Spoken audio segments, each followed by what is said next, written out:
Good morning, students. So, in our today's class, we are going to read about a poem, The Solitary Reaper, that is written by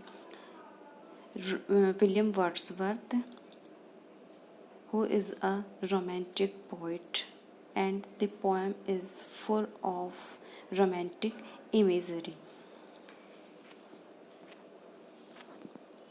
So, first of all, we are going to know about the life of William Wordsworth and about his major works.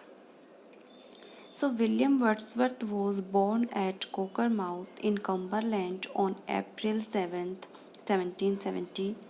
As a child, he was of a moody and violent nature. In the spring of 1793, his first published works, An Evening Walk and Descriptive Sketches, appeared.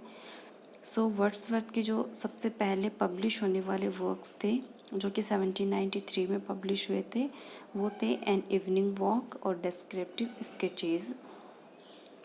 He was a prolific writer. His poetic career may be divided into four periods: the early period, the period of gloom, the glorious decade and the period of decline. तो Wordsworth की जो life है हम उनकी life को चार periods में divide कर सकते हैं: early period, the period of gloom, glorious period and the period of decline. He was a romantic poet. जैसा कि हम पहले पढ़ चुके हैं कि वर्ड्सवर्थ जो थे वो कौन से पोइट थे, रोमांटिक पोइट थे. He was a nature worshipper and he liked to call himself nature's child. He was extremely close to the nature and he liked to call himself nature's child. The beginning of the Romantic age is considered with the joint publication of lyrical ballads by Wordsworth and Coleridge. जैसा कि हम पढ़ चुके हैं कि romantic as का start होना Wordsworth और कॉलरिज के द्वारा 1798 में जो लिरिकल बैलेड्स पब्लिश हुई थी उसके साथ में माना जाता है. Wordsworth's magnum opus is generally considered to be the prelude, a semi-autobiographical poem. Magnum opus का मतलब होता है किसी भी राइटर का जो सबसे इम्पोर्टेंट वर्क होता है जिसकी वजह से वो जाना जाता है. ठीक है, तो वर्ड्सवर्थ का जो मैग्नम ओपस माना जाता है वो द प्रील्यूड को माना जाता है. That is a semi autobiographical poem. He was Britain's poet laureate from 1843 until his death in 1850. England के पोइट लॉरिएट रहे थे. Laureate is an honor that is given to an important or prominent personality for his achievements. ठीक है, तो वो poet laureate थे. कब से कब तक? 1843 से 1850 में जब उनकी डेथ हुई थी तब तक. While touring Europe, Wordsworth came into contact with the French Revolution. जब वो यूरोप में गए थे तो वहाँ पर जाने के बाद वो फ्रेंच रिवॉल्यूशन के कांटेक्ट में आए थे और उनके जो वर्क्स हैं, उनकी जो पोएम्स हैं, उनमें हम फ्रेंच रिवॉल्यूशन का एक इफ़ेक्ट देख सकते हैं, एक प्रभाव हम उनके वर्क्स में देख सकते हैं. This experience brought about Wordsworth's interest and sympathy for the life, troubles and speech of common men. और रिवॉल्यूशन के कांटेक्ट में आने का जो इफ़ेक्ट हुआ, ये जो एक्सपीरियंस था, उस एक्सपीरियंस ने वर्ड्सवर्थ का इंटरेस्ट क्रिएट किया और सिंपैथी दिखाई किसके प्रति? कॉमन मैन की लाइफ ट्रबल्स के लिए. ठीक है, इन 1795 ही मेट कॉलरिज. 1795 में कॉलरिज से मिले थे और 1798 में फिर इनका जॉइंट पब्लिकेशन आया था. ठीक है, लिरिकल बैलेड्स के नाम से. इनके नोटेबल वर्क्स की बात करें तो लिरिकल बैलेड्स जो कि 1798 में पब्लिश हुआ था, सेकंड एडिशन लिरिकल बैलेड्स 1800. और अभी हम जो पोएम पढ़ रहे हैं हमारी द सोलिटरी रीपर, वो ली गई है lyrical ballads second edition that was published in 1800. Poems in 2 volumes 1807. हमारी जो नेक्स्ट पोएम है हम पढ़ेंगे the world is too much with us, वो ली गई है poems in 2 volumes, that was published in 1807. Next है Peter Bell a tale in verse, French revolution 1810. The excursion being a portion of the recluse, a poem 1840. So these are some notable works of William Wordsworth.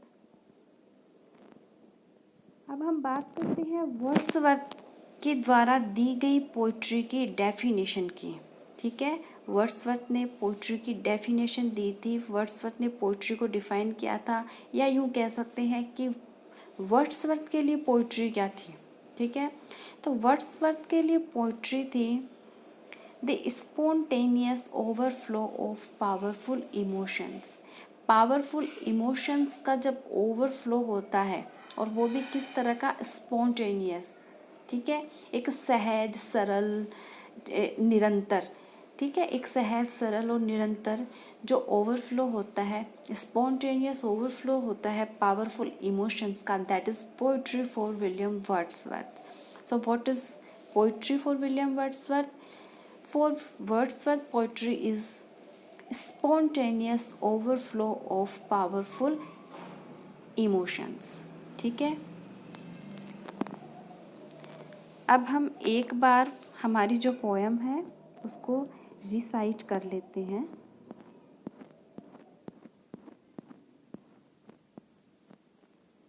The solitary reaper. तो यहाँ जो word है सोलिटेरी, सोलिटेरी का मतलब होता है alone, और reaper का मतलब होता है ग्रास जो होती है ना उसको कट करने वाला.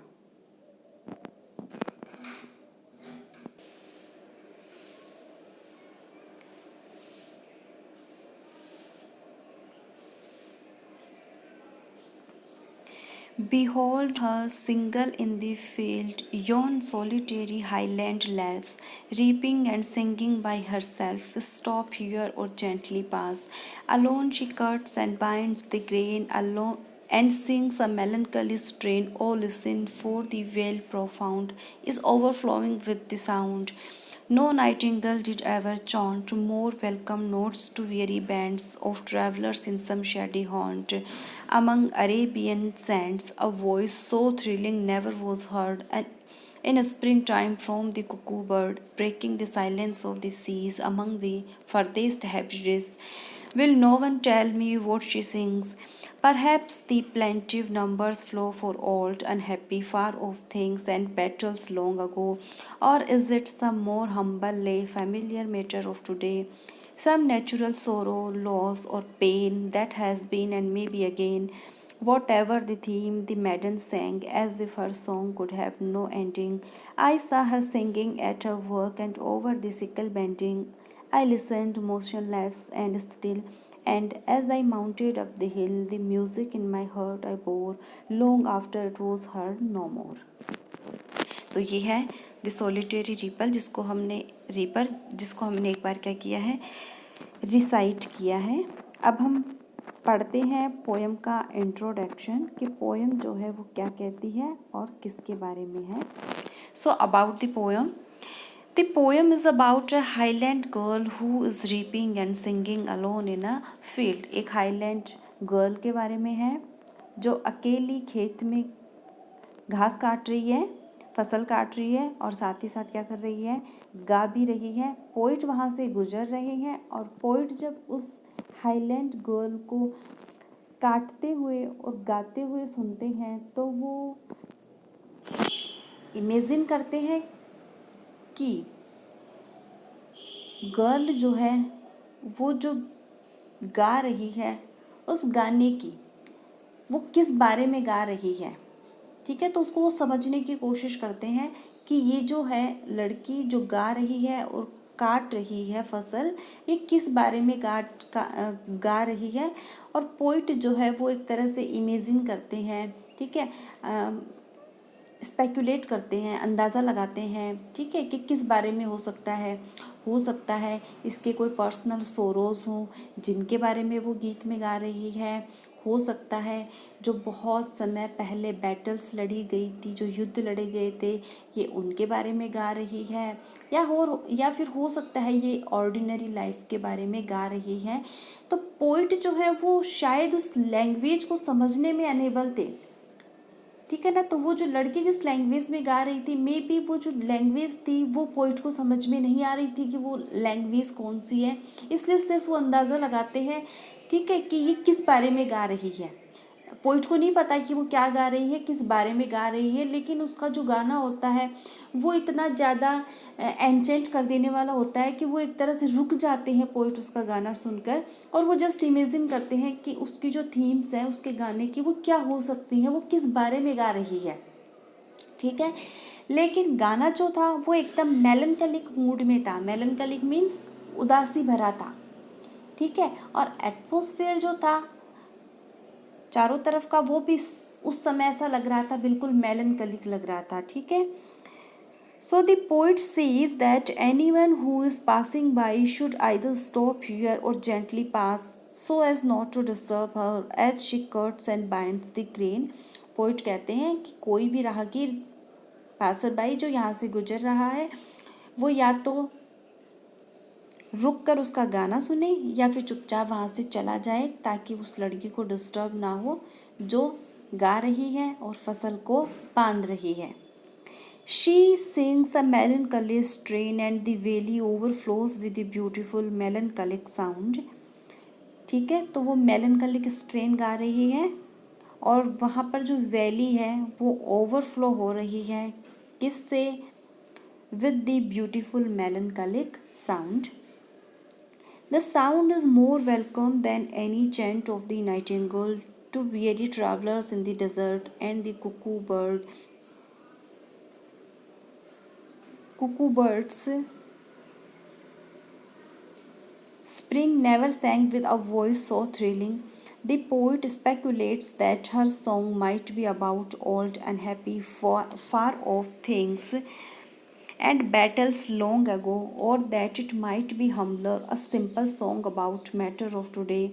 Whatever she sings about, he sees, he listened, motionless and still, and as he travelled up the hill, he carried her song with him in his heart long after he could no longer hear it. ठीक है, तो वो speculate करते हैं poet की गाना जो है वो किस बारे में है, ठीक है। तो हो सकता है कि वो फैमिलियर चीज़ों के बारे में हो सकता है कि वो जो लंबे समय पहले बैटल्स लड़ी गई थी वो उनके बारे में हो, ठीक है। लेकिन गाना किसी भी बारे में हो, गाने की जो थीम है वो कुछ भी हो, गाने का जो सब्जेक्ट है वो कुछ भी हो, पोइट जो है वो मोशनलेस और स्टिल होकर, शांत होकर वहाँ पर रुक कर गाना सुनते हैं। और जब वो वहाँ से लौट कर जाते हैं, आगे बढ़ जाते हैं, तो ऐसा लगता है कि वो जो गाना है उस लड़की का वो हमेशा के लिए उनके साथ रहेगा, ठीक है ना। He will be no able to forget the song that he heard, ठीक है। तो जो गाना उन्होंने अभी सुना है ऐसा लग रहा है कि वो हमेशा उनके साथ रहेगा, ठीक है। तो नेक्स्ट वीडियो में हम पोएम को एक्सप्लेन करेंगे। अभी के लिए इतना ही।